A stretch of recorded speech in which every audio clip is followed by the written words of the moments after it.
Bienvenue sur Au cœur de la cabine, le rendez-vous des esthéticiennes vers le succès.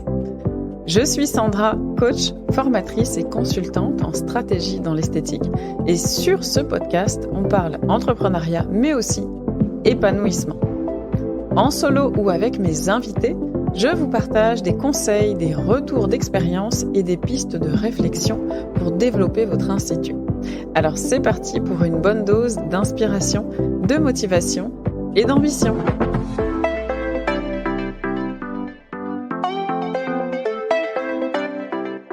Et bienvenue dans ce nouvel épisode. Je suis trop contente de vous retrouver aujourd'hui. J'ai envie de vous parler des réseaux sociaux parce que je sais que c'est une bête noire pour beaucoup d'entre vous, mais je vous garantis que ça peut être très sympa et très fun au quotidien. Donc, je vais vous dire de vous lâcher la grappe avec les réseaux sociaux et avec votre communication. Alors, je vais commencer cet épisode déjà en vous parlant d'un problème, entre guillemets, que beaucoup d'entre vous avez en tant que praticienne, c'est que vous êtes énormément tourné vers les autres et très peu sur vous. C'est une qualité, c'est formidable dans les métiers que vous faites, dans le sens où vous donnez de vous à vos clientes, vous donnez le meilleur chez vous, à vos conjoints, à votre famille, à vos enfants, etc. C'est super. Mais globalement, ça vous laisse pas beaucoup de place, ou vous n'osez pas en tout cas prendre cette place pour vous recentrer aussi un petit peu sur vous et vous mettre en avant. Sauf que dans les réseaux sociaux, il y a cette notion de se mettre en avant, de parler de soi, de parler de ce que l'on fait, de parler de ce que l'on fait bien en plus, de parler de son expertise. Donc forcément, ça bloque. Parce que la réalité, c'est que vous n'aimez pas trop vous mettre en avant, et ça je le sais, parce que je le vois avec beaucoup de mes clientes. Mais ça peut changer, et c'est justement ce dont on va parler un petit peu dans l'épisode. Pas que, mais on va en parler un peu. Donc à travers cet épisode, j'ai vraiment l'ambition de vous faire apprécier un petit peu plus cette notion de communication sur les réseaux sociaux, parce que le but c'est de s'amuser, de prendre du plaisir, et surtout parce qu'en 2023, stratégiquement pour vos activités, vous pouvez plus trop vous en passer en fait. Ça fait partie des modes de consommation, ça fait partie des modes de communication, il faut les exploiter. Et si vous pensez que c'est générationnel, c'est-à-dire oui mais moi c'est pas de ma génération, oui mais moi j'aime pas parler de moi, je comprends pas les usages, je sais pas comment ça fonctionne, détrompez-vous, c'est pas générationnel, c'est simplement que c'est un nouveau mode de fonctionnement et il faut s'adapter, il faut apprendre, il faut regarder comment ça fonctionne, et si on reste dans cet état d'esprit de non mais moi je préfère continuer dans mon mode de fonctionnement à l'ancienne, comme ci, comme ça, et que finalement vos résultats stagnent ou autres, c'est dommage, c'est que vous passez à côté de quelque chose. Simplement parce que vous avez peut-être un petit peu peur de vous approprier les réseaux sociaux, de vous approprier Instagram par exemple. Je parle beaucoup d'Instagram parce que, encore une fois, c'est vraiment mon réseau social préféré. Alors, c'est parti. Donc déjà, la première chose que j'aimerais vous dire, dont j'aimerais vous parler, c'est que il faut comprendre que pour bien communiquer sur vous et sur votre institut, il faut déjà commencer par mieux vous connaître vous-même. En fait, vous comprenez bien que ça peut être un peu délicat, très délicat même, de communiquer avec beaucoup d'authenticité si vous n'allez pas chercher cette authenticité au fond de vous. Parce que souvent, beaucoup d'entre vous pensez vous connaître, vous pensez que vos valeurs sont la bienveillance, la douceur, le professionnalisme, ok. Sauf que qu'est-ce que ça veut réellement dire? Qu'est-ce que ça dit réellement de vous? Et si vous n'allez pas chercher vos vraies valeurs profondes, ce qui vous caractérise depuis que vous êtes plus jeune, ce qui vous caractérise dans votre quotidien, avec votre famille, avec vos clientes, si vous n'allez pas chercher ça, avec la bonne méthodologie, c'est-à-dire d'aller vraiment en profondeur, c'est de l'introspection d'une certaine manière, vous n'arriverez pas à communiquer avec authenticité, et c'est encore plus difficile pour vous de vous dire, ok, de quoi je vais parler? Mais qu'est-ce que je vais dire? Parce que globalement, vous avez tout ce réflexe qui est, ok, mais j'ai rien d'intéressant à partager, qu'est-ce que je vais bien pouvoir leur dire qui va être intéressant? Voilà, je ne sais pas quoi dire sur moi qui va pouvoir impacter. Mais c'est normal parce que vous ne savez pas vous-même ce que vous devriez penser de vous, entre guillemets. Il y a autre chose aussi, c'est que souvent vous vous imprégnez de la communication des autres, des mots des autres, de l'angle d'approche des autres, et puis vous pensez que c'est la solution. Que la solution, en fait, c'est de transposer tout ce que vous avez vu à vous. En disant, si telle praticienne communique de telle manière, c'est potentiellement que c'est la bonne approche, et donc je vais faire un peu pareil, je vais essayer. Et malheureusement, ça fonctionne pas comme ça. Et surtout, en fait, vous vous mettez des bâtons dans les roues toute seule en faisant ça. Parce que c'est pas une communication qui vous ressemble. Donc globalement, vous le faites mais à demi-mot parce que vous n'êtes pas à l'aise. Forcément, on n'est pas à l'aise de jouer le rôle de quelqu'un d'autre, à part si on fait du théâtre. Mais globalement, c'est pas hyper pratique. Vous marchez un petit peu sur des œufs parce que c'est pas vous-même. Et je vous garantis que la solution à ça, pour être beaucoup plus à l'aise sur vos réseaux et arriver à parler de vous, c'est d'aller apprendre à vous connaître. Tout simplement. Je vous jure que c'est pas plus compliqué que ça. Allez déterminer quelles sont vos valeurs, quelles sont vos forces, quelles sont vos faiblesses, quelle est votre expertise, comment est-ce que vous pouvez valoriser tout ça. Faites ce travail-là, je vous garantis que ce sera beaucoup plus facile pour vous de parler ensuite. Ce qui m'amène aussi à la deuxième chose, au deuxième point, c'est que une communication qui vous contraint et qui vous ennuie risque fortement d'être une mauvaise communication. Pourquoi ? Tout simplement parce que plus vous allez prendre plaisir dans votre communication, plus vous allez dégager une énergie de joie et d'alignement, et plus votre message passera. L'objectif ultime de la communication, notamment sur les réseaux sociaux, c'est de faire passer votre message. Votre message, c'est quoi ? C'est ce que vous faites, pourquoi vous le faites, pourquoi c'est important que vos clientes vous fassent confiance, qu'est-ce que vous avez envie de véhiculer comme valeur, etc. Tout ça, c'est votre message. Et si vous ne prenez pas de plaisir à partager tout ça, si vous ne partagez pas des choses qui vous tiennent vraiment à cœur, votre communication, elle va pas être si sympa que ça. Quand je dis sympa, on n'est pas obligé de faire de l'humour si c'est pas votre truc, mais votre communication doit dégager une énergie qui est propre à vous et qui est adaptée au message que vous voulez faire passer. Donc le but ultime que vous devriez chercher à avoir quand vous communiquez sur vos réseaux sociaux, c'est vraiment de prendre du plaisir. Il faut que vous pensiez plaisir. Ok, comment je peux faire pour que, si je parle de ça, je prenne vraiment du plaisir ? Quel est l'angle que je vais prendre ? La manière dont je vais en parler pour que ça reste sympa pour moi de l'aborder et que ce soit agréable à entendre aussi pour les autres et que mon message passe correctement. Et globalement, pour prendre plus de plaisir quand on communique, parler de sujets qui vous plaisent, d'une manière qui vous plaît, tout en exploitant un petit peu la partie stratégique. Et justement, on va parler un petit peu de cette partie stratégique. Donc je ne vais pas vous mentir, bien sûr que vous devez utiliser de la stratégie. Vous avez besoin de stratégie pour exploiter correctement vos réseaux sociaux. C'est indéniable. Mais quand on parle de stratégie, c'est surtout aussi de méthodologie, de structure dont vous avez besoin. Surtout quand au début vous ne savez pas trop faire et que vous partez dans tous les sens. Donc mon conseil, c'est vraiment, certes, d'apprendre à communiquer avec la bonne méthode auprès des personnes qui savent faire, qui vous ont mâché le travail, en fait, tout simplement, parce que vous allez comprendre la réflexion qu'il y a derrière, vous allez comprendre ce que votre audience attend, quels sont les points sur lesquels vous devez un peu plus insister que sur d'autres, ça va vous servir à ça. Mais ensuite, l'objectif, c'est vraiment de vous détacher de cette méthodologie, de cette structure, et de trouver votre propre modèle. Moi, par exemple, dans la BSE, avec mes élèves et mes clientes, elles ont toute cette partie où elles apprennent à faire une communication de manière vraiment stratégique, à avoir le raisonnement qu'il faut, à appuyer sur les bonnes choses, à penser aux bonnes choses, à trouver les idées en continu, etc. Elles ont cette partie-là, parce qu'elle est importante.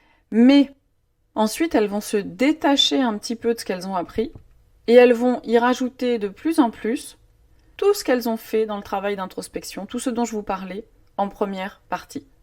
C'est-à-dire qu'elles vont aller y mettre leurs valeurs, aller y mettre leur quotidien, les coulisses, ce qui leur tient à cœur, leur personnalité, etc. Plus elles font ça, plus en fait leur communication devient ultra authentique et beaucoup plus impactante. Parce qu'on voit ça nulle part ailleurs, parce que forcément, c'est tellement unique par rapport à elles-mêmes que personne ne peut copier ça, entre guillemets. On peut copier quelques mots, on peut copier quelques approches, des stratégies, des méthodes, entre guillemets, mais on ne peut pas copier qui vous êtes. C'est impossible. Donc, elles font ça. Plus ça va, plus elles avancent dans la BSE, et plus elles mettent d'elles. Imaginez un peu comme un verre, d'accord, que au début, ce verre est plein d'eau. Vous voulez que cette eau se colore, par exemple, vous allez remplir avec un petit peu de sirop, et ce sirop, c'est vous, en fait. Ce sirop, c'est vos valeurs, c'est vous, c'est votre personnalité. Et plus vous allez mettre de ça, plus l'eau va se colorer. Tout simplement. Et c'est la même chose pour votre communication. Et plus cette eau est colorée, plus elle est impactante, plus elle est gourmande, plus elle est bonne, plus on prend plaisir à la boire, entre guillemets. Ok ? Donc l'idée, c'est vraiment, après, lâchez-vous la grappe, détachez-vous de la stratégie. Apprenez-la, indispensable, apprenez-la, et ensuite, détachez-vous-en. Bon, ensuite, il y a quand même, quoi qu'il arrive, quelques règles que je vous recommande de respecter. Donc je vais vous partager 3 règles, au moins une base importante pour pas partir dans tous les sens et pas avoir une communication en dents de scie. La première règle, c'est soyez présente de manière constante sur l'année. Au moins en publication, en story ou en live, même si à des périodes où vous êtes très chargé, vous n'avez pas le temps, que vous avez une baisse de motivation, que vous avez moins envie, cela vous permet en fait de garder un rythme sans vous contraindre. Le but, encore une fois, c'est que ça reste un plaisir, mais il faut quand même penser que si vous disparaissez, ça a un impact négatif sur votre activité. Donc ne disparaissez pas. Faites-en moins, faites que des choses plaisir, plaisir, plaisir, idéalement, et choisissez le format par lequel vous voulez rester présente. Mais rester présente, c'est indispensable.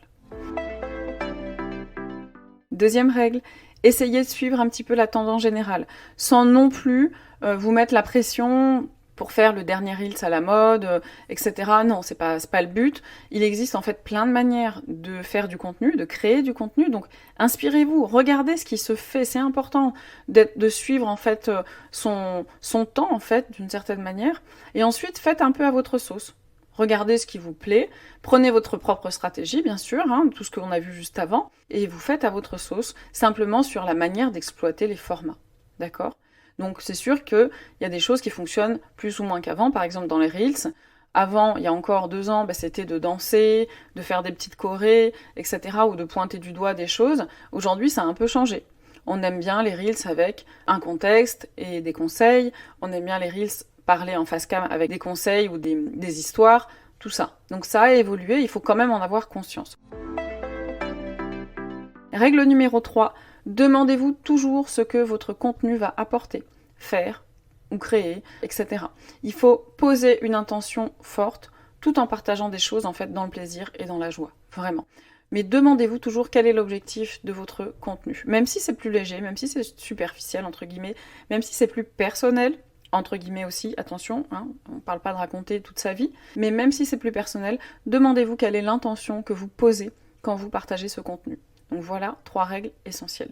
Et je voulais vous raconter une histoire, parce que bon, vous savez que j'aime bien vous raconter des histoires, des anecdotes, mais j'ai repensé à une cliente en écrivant cet épisode, qui a une 50aine d'années, et que j'apprécie vraiment beaucoup dans qui elle est, dans sa personnalité, dans tout simplement ce qu'elle dégage, et qui m'avait dit à l'époque, Sandra, moi les réseaux sociaux, et me montrer c'est hors de question. Donc on a commencé à travailler ensemble, c'est les premières choses qu'elle m'a dites, alors que elle venait justement me voir pour être plus à l'aise sur ses réseaux sociaux, communiquer mieux, etc. Mais le postulat de départ, c'était, en gros, je veux communiquer mieux, mais quand même, j'ai pas envie de me montrer, et moi, les réseaux sociaux, c'est pas mon truc. Donc je ne sais pas comment je vais faire. Et je pense d'ailleurs qu'elle fait partie des femmes qui m'ont inspirée, finalement, à créer la BSE avec un gros focus sur vous, en premier, beaucoup d'introspection, justement parce que j'ai compris que c'était tout ce travail-là qui faisait des déclics incroyables pour la communication. C'est pas la stratégie. Et bref, donc on a commencé à travailler sur sa stratégie, et puis petit à petit, j'ai fait en sorte, tranquillement, parce que je voyais à quel moment c'était plus opportun, on va dire, mais j'ai fait en sorte de lever ses peurs et ses blocages vis-à-vis des réseaux sociaux. Mais tout en faisant beaucoup, en parallèle, un travail sur elle. Et en fait, l'une des idées reçues qu'elle avait, c'était que si elle montrait son univers et ses passions pour le beau, pour les belles montres, pour les belles expériences, etc., les autres la jugeraient en pensant qu'elle était un petit peu superficielle et qu'elle avait une vie facile, entre guillemets. Et ça, c'est des grosses idées reçues qui peuvent vous faire la vie dure parce que ça vous empêche d'être vous-même, ça vous empêche de vous montrer. Et c'est ce qui se passait avec cette cliente. Et à partir du moment où elle a identifié ses forces, et où elle a même identifié que tout cet univers-là, tout ce qui était élégant, etc., tout ce qu'elle aimait, en fait, ça reflétait de l'élégance, et à partir du moment où elle a identifié que ça pouvait être une force dans le message qu'elle voulait transmettre, ça a tout changé. Ça a tout changé dans sa manière de communiquer. Elle s'est autorisée, en fait, à être elle, à être qui elle est, à montrer son univers, à montrer ce qu'elle aimait, et là, ça a commencé à devenir impactant. Et en fait, ça a fait effet boule de neige parce qu'elle prenait de plus en plus de plaisir, donc elle ressentait pas trop la contrainte. Après, la contrainte, on peut la ressentir quand potentiellement on n'est plus trop aligné avec ce qu'on propose et avec ce qu'on fait. Mais ça, c'est encore autre chose. Quand on est aligné avec ce qu'on fait, normalement ça génère ça, c'est-à-dire qu'on prend du plaisir et on n'a plus cette notion de contrainte. Et donc elle s'est rendue compte qu'en s'assumant, en s'amusant et en le partageant, qu'en fait c'était finalement une force incroyable pour vendre plus, tout simplement. Donc pour conclure, je vous dirais que votre communication en tant que praticienne de l'esthétique, elle devrait être composée un petit peu de cette manière-là. Ça devrait être à 50% de vous, j'insiste, 50% de vous. De vous, ça veut dire vos valeurs, votre personnalité, vos passions, votre pourquoi, votre vision, etc. C'est beaucoup, 50%. Donc rendez-vous compte. Elle devrait être constituée à 25% à peu près de votre institut, positionnement, cible, prestation, univers de marque, et 25% de stratégie, de structure, de méthodologie et d'algorithmes, etc., etc. D'accord ? Donc globalement, vous vous rendez compte qu'il y a 75% que vous avez en votre possession, mais que vous n'exploitez pas bien parce que vous ne l'observez pas assez bien. Donc, 50% de vous, 25% de votre institut, 25% de stratégie. Okay ? Le tout étant de faire bien sûr matcher ces 3 éléments de manière hyper cohérente. Et une fois que vous avez ça, boum, votre communication sera fun, fluide et surtout vendeuse. Donc voilà mes artistes, c'est la fin de cet épisode. Je compte sur vous pour mettre en application tout ça et je vous dis à très vite. Ciao ciao! Merci d'avoir écouté cet épisode jusqu'au bout. J'espère qu'il vous a plu. Si c'est le cas, vous pouvez partager, vous abonner ou laisser un avis sur Apple Podcast ou Spotify pour soutenir le podcast au cœur de la cabine. Et pour aller plus loin dans votre business, je vous invite à lire la description de cet épisode pour y découvrir les quelques pépites qui s'y cachent. En attendant, je vous dis à très vite sur ma page Instagram, l'Académie des esthéticiennes.